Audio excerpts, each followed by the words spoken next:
Sports page থেকে আপনাদের সবাইকে স্বাগত জানাচ্ছি। আমি তানভীর হাসান এবং এই মুহূর্তে কিন্তু আমি আছি ঢাকা কলেজে। দেখতে পাচ্ছেন যে আমার পেছনে স্পোর্টস প্লেয়াররা কিন্তু ব্যস্ত স্পোর্টস প্লেয়িংয়ে, অর্থাৎ এখানে কিন্তু যারা খেলছেন তারা সবাই হচ্ছে ফ্রি ফায়ার কমিউনিটির সদস্য। বলা হচ্ছে যে বাংলাদেশের বিগেস্ট ল্যান্ড ইন হিস্টোরি কিন্তু অনুষ্ঠিত হচ্ছে আজকের এই আয়োজনে। আমি এখানে এসেছি এবং তুলে ধরতে চাই স্পোর্টসের কী অবস্থা, হালচাল, বিশেষ করে ফ্রি ফায়ার কমিউনিটি সব কিছু তুলে ধরবো, সঙ্গে থাকুন।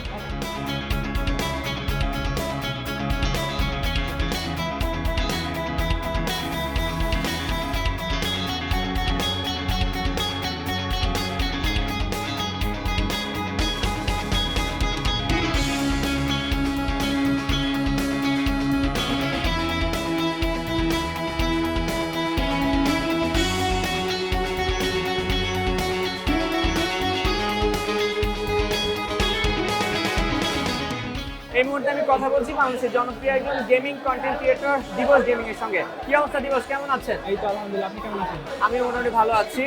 আপনার আসল নাম কি? আমার আসল নাম হচ্ছে দিবস মোল্লা। দিবস মোল্লা। আপনি এখন হয়ে গেছেন দিবস গেমিং, অর্থাৎ এই নামে আপনাকে সবাই চিনে। আচ্ছা ঠিক আছে। এই যে আজকে এখানে একটা স্পোর্টস ফেস্ট হচ্ছে ফ্রি ফায়ার কমিউনিটি নিয়ে, কেমন দেখছেন, কেমন লাগছে? আমি তো মানে অবাক, কারণ এটা আমার ফার্স্ট টাইম এরকম একটা এনভায়রনমেন্ট দেখলাম।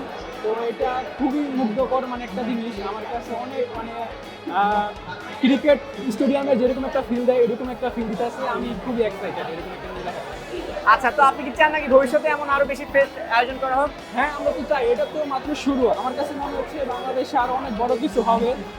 এরকম হলো তো আমাদের গেমারদের জন্য ভালো, কন্টেন্ট ক্রিয়েটরের জন্য ভালো, স্পোর্টসের জন্য ভালো। এই মুহূর্তে আমি দুজন ব্যক্তির সঙ্গে কথা বলছি, তারা হচ্ছে এই যে আরটিভি স্পোর্টস ফেস্ট হচ্ছে এটার আয়োজক। আমার সঙ্গে আছে রাজ ভাই এবং আছে আয়াত। কেমন আছেন, কেমন দেখছেন আপনাদের এই আয়োজন? আলহামদুলিল্লাহ ভালো। আমরা দুজন খুব অসাধারণ দেখতেছি। এরকম কিছু হয়তো বাংলাদেশে প্রথমবার অডিয়েন্সের স্ক্রিমিং এনজয়মেন্ট, তারা যে সব এনজয় করতেছে, খেলা দেখছে, মজা নিচ্ছে, তারপর প্রচণ্ড পরিমাণে আনন্দিত তারা। খুব অসাধারণ লাগছে আমাদের দুজনের কাছে। আচ্ছা ঠিক আছে, এই আয়োজনের উদ্দেশ্যটা কি বলবেন? এই আয়োজনের উদ্দেশ্যটা একটা উদ্দেশ্য ছিল স্পোর্টসটাকে দেশব্যাপী আরও বেশি প্রমোট করা, কারণ ফ্রি ফায়ারের প্লেয়ার অনেক বাংলাদেশে, তারা চাচ্ছে স্পোর্টসের কিছু। তো আমরা সেটাই প্রমোট করছি, স্পোর্টসটাকে প্রমোট করা। স্পোর্টস দ্বারা যে ভালো কিছু হওয়া সম্ভব, স্পোর্টস দ্বারা ক্যারিয়ার হওয়া সম্ভব, এগুলোই হচ্ছে প্রমোট করার উদ্দেশ্য ছিল। এটা আপনারা অবশ্যই জানেন যে বহির্বিশ্বে যেভাবে স্পোর্টস নিয়ে কাজ করে বা গভর্নমেন্ট থেকে যে সাপোর্টগুলো পায়, আমরা কিন্তু ওইভাবে পাই না। আর আমরা আসলে আমাদের নিজেদের চেষ্টা থেকে যে অ্যানাউন্সমেন্টটা করছি, আমরা স্পোর্টসের তো কিছু কিছু খেলা ব্যান করা আছে এই মুহূর্তে এখন পর্যন্ত। শোনা যাচ্ছে যে খুব শীঘ্রই সেগুলো মুক্ত করে দেওয়া হবে, তার মধ্যে ফ্রি ফায়ারের কথা শোনা যাচ্ছে। আশার খবর, কেমন আশা দেখছেন? আসলে আমরা খুবই জিনিসটাকে পজিটিভভাবে দেখতে পাচ্ছি এবং আমাদের তরুণ এবং যুব সমাজের ভিতরে যে আসলে স্পোর্টসটাকে প্রফেশন হিসেবে যারা নিতে চাইছে এর আগে, তারা খুবই উন্মুখ হয়ে রয়েছে যে কবে আসলে এই জিনিসটা হবে, আমাদের মাঝে ঘোষণাটা আসবে। ওরকম একটা ক্লাচ মানে করা বা এই ম্যাচে সার্কেলের একটা পজিশনকে এবার পুরোটা কিন্তু ক্যাপচার করতে চায় লাস্ট জোনে।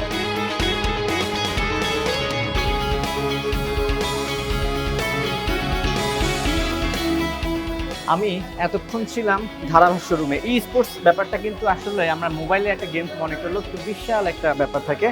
এই ধারাভাষ্য রুমে কিন্তু যে লাইভ স্ট্রিমিং হচ্ছে সেই খেলাটা দেখানো হচ্ছে। আর এখন আমি যে জায়গাটা দেখাবো সেটা হচ্ছে ব্রডকাস্টিং, অর্থাৎ ওখানে যে লাইভ হচ্ছে কিংবা ইউটিউবে যে লাইভ স্ট্রিমিং হচ্ছে সেই সব কিছু কিন্তু এখান থেকে কন্ট্রোল করা হচ্ছে। একটু সেই কর্মযজ্ঞটা আপনাদেরকে দেখাতে চাই।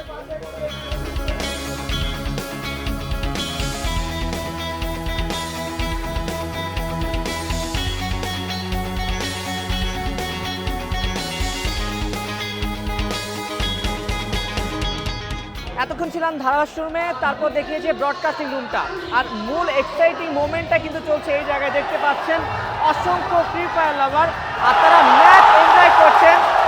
যে ম্যাচটাই কিন্তু খেলছেন মিস্টার ট্রিপলার এবং রাত ভাই ওয়াইটি, এবং যে উত্তেজনাটা কিন্তু আপনারা বুঝতে পারছেন যে কী পরিমাণে উত্তেজনা বাংলাদেশে স্পোর্টস নিয়ে আছে, কী পরিমাণ ভালোবাসা স্পোর্টস নিয়ে আছে এবং এই ফ্রি ফায়ার কমিউনিটির মধ্যে আছে।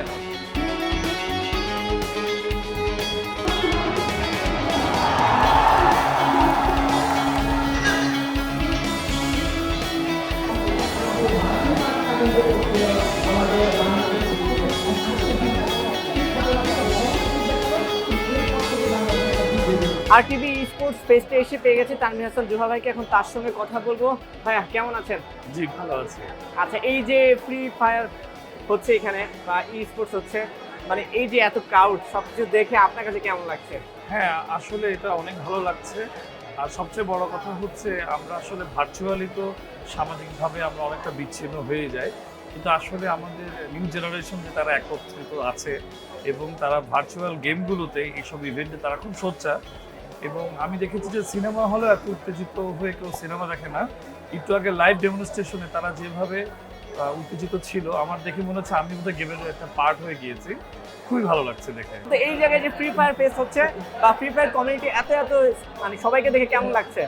মাশাআল্লাহ ভাই, মানে ফার্স্ট টাইম আমাদের বাংলাদেশে এত বড় একটা ল্যান্ড টুর্নামেন্ট ভাই অনুষ্ঠিত হচ্ছে।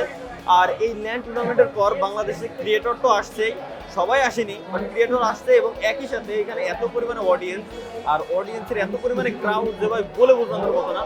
কারণ এটাই বাংলাদেশে মনে হয় সব থেকে বড় ল্যান্ড টুর্নামেন্ট। আচ্ছা, ই স্পোর্টস নিয়ে তো কিছু কিছু জায়গায় তো ব্যান করা আছে, ফ্রি ফায়ার তার মধ্যে রয়ে যাচ্ছে, শোনা যাচ্ছে খুব শীঘ্রই ঘোষণা আসবে, খুব তাই তো? শীঘ্রই পাবেন কেমন ইনশাআল্লাহ। আশা করছেন? যদি ভাই আনব্যান হয়ে যায়, যদি বলতে কি আমরা আশা রাখি, যেহেতু আমাদের বর্তমান মাননীয় প্রধান উপদেষ্টা উনিও কিন্তু ই স্পোর্টসের ভিতরেই আছেন। হয়তো আপনারা অনেকে জানেন বা অনেকে জানেন না যে উনিও বর্তমানে ই স্পোর্টসের ভিতরে আছেন। সুতরাং এই দিক থেকে আমাদের জন্য একটু বেশি প্লাস পয়েন্ট।